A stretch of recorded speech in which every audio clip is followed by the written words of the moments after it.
দেশের সাধারণ জনতাকে নিয়ে আবার রাজপথে উন্মুক্ত হবে, আবার রাজপথে উন্মুক্ত হবে ইনশাআল্লাহ। আমাদের অনুরোধ করছে জাতীয় গণতন্ত্র যুব আন্দোলনের কেন্দ্রীয় কমিটির সংগ্রামী সভাপতি যুব নেতা আফজাল সাহেব।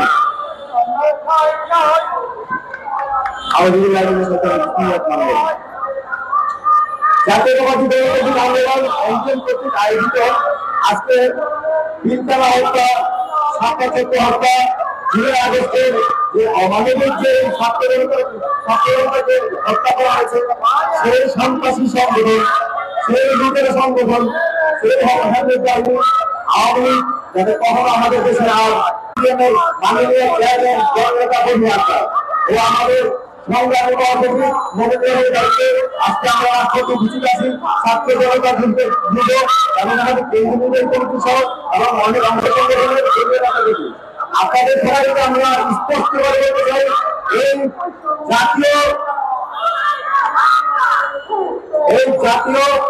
নিজেরা যে সংগঠন ছিল আওয়ামী লীগ, তারা কখন যাবে এই বাংলার মাটিতে পা রাখতে না পারে, সেই জন্য আমরা আমাদের প্রয়োজনে দ্বিতীয়বার আমরা আমাদের দেশ স্বাধীন করেছি। যদি আমাদের আরো রক্ত দিতে হয় তবে আমরা এই সংগঠনকে আর কখন বাংলার মানুষের ডাকতে দিব না। জয় বাংলাদেশ।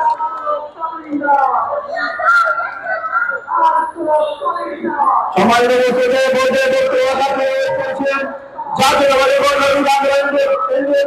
সংগ্রামে মহাসচিব রাজপথে সংগ্রামী মহাসচিব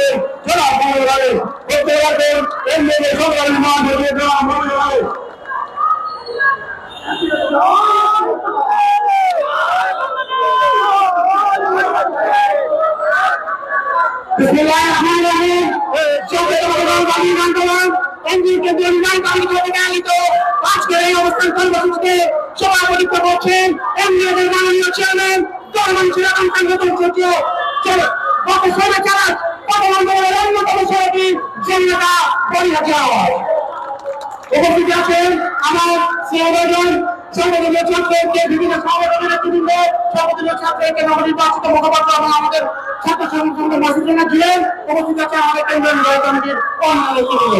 সাংবাদিক সাথী বন্ধুগণ, আমি আমার সংক্ষিপ্ত বক্তব্য রাখবো। বক্তব্যের শুরুতেই প্রথমে রাজনীতি চর্চাটা শুরু করবো। আমরা বারবার শেখ হাসিনা আমরা 2009 থেকে 24 আলোচনা করছি, তবে নতুন প্রজন্মকে স্মরণ করে দিতে চাই শেখ হাসিনার পিতা শেখ মুজিবুর রহমান বাংলাদেশের প্রথম দিনের সংস্কৃতি চালু করে। জঙ্গিলান কেন বের হলো, ভারতীয় সেনা জঙ্গিলানকে কেন বের করা হলো, সেই জবাব আমরা জানতে চাই। তিনি সংবিধানের 74 সংশোধনের মাধ্যমে বাংলাদেশে স্বৈরতন্ত্রকে পাকাপোক্ত করে বাকশালকে কায়েম করে। আজকে আওয়ামী লীগ শুধু একটা দায়ী না, আওয়ামী লীগের সাথে 14 দল দায়ী। শেখ মুজিবুর রহমানের সময় এই যে গাজী গোলাম মোস্তফা ছিল, কি অপরাধ করেছিল? শেখ মনিকে কাছে রাজত্ব করেছিল, তার কাজের ব্যাপার শেখ মনি ভাই, শেখ সেলিম, শেখ পরিবারের শেখ ফেরাম, শেখ জিয়ার তারা কি করেছে? প্রত্যেকটা ঘটনার বিচার এই বাংলাদেশের জন্য হতে হবে। ক্ষমতায় আসার পর আওয়ামী লীগ তাদের 3 বিষয় নিয়েছিল, একটার পর একটা কোনো হত্যা করেছে। শেখ হাসিনা প্রধানমন্ত্রী হত্যাকাণ্ডে আমাদের 14 সেনা কর্মকর্তারা হত্যা করেছে। তাদের ইশারায়, তাদের শক্তিতে, ভারতের শক্তিতে। কারণ শেখ হাসিনা নিজে ছিল মোদীর কোটায় প্রধানমন্ত্রী, আসলে ছিল একটা মুখ্যমন্ত্রী। আজকে আমরা শেখ হাসিনাকে যেমন উৎখাত করেছি, ভারতের দাওয়ালের দিল্লি আর যদি আপনারা বাংলাদেশের মানুষকে অধিকার দিয়ে স্বাধীনতা সার্বভৌমত্ব নিয়ে ছেড়ে খেলা করেন, তাহলে আপনাদের একটা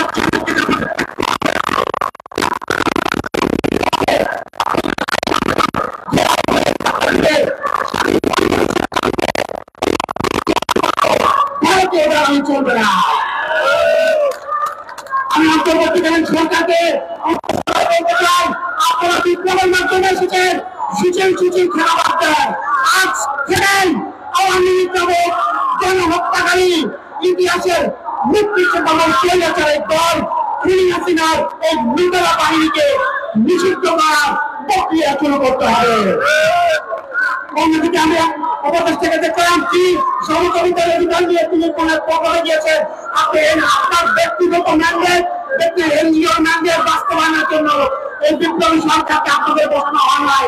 আপনারা রাজনৈতিক সরকার, আপনাদেরকে চিন্তা করতে হবে মানুষের আকাঙ্ক্ষা কি, আপনাদেরকে ধারণ করতে হবে।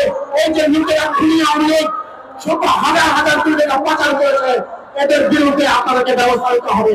আজকে গোপালগঞ্জের জেলা সভাপতি, জেলা সেক্রেটারি করছে, প্রতিদিন লাইভে বক্তব্য দিচ্ছে, এখন পর্যন্ত আমরা তাদেরকে গ্রেফতার হতে দেখতাম না।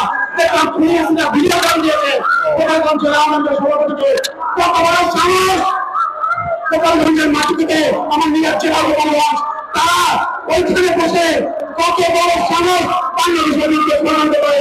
এই গোপালগঞ্জ জেলা সভাপতি আওয়ামী লীগের এই সেক্রেটারিকে অবিলম্বে গ্রেফতার করতে হবে।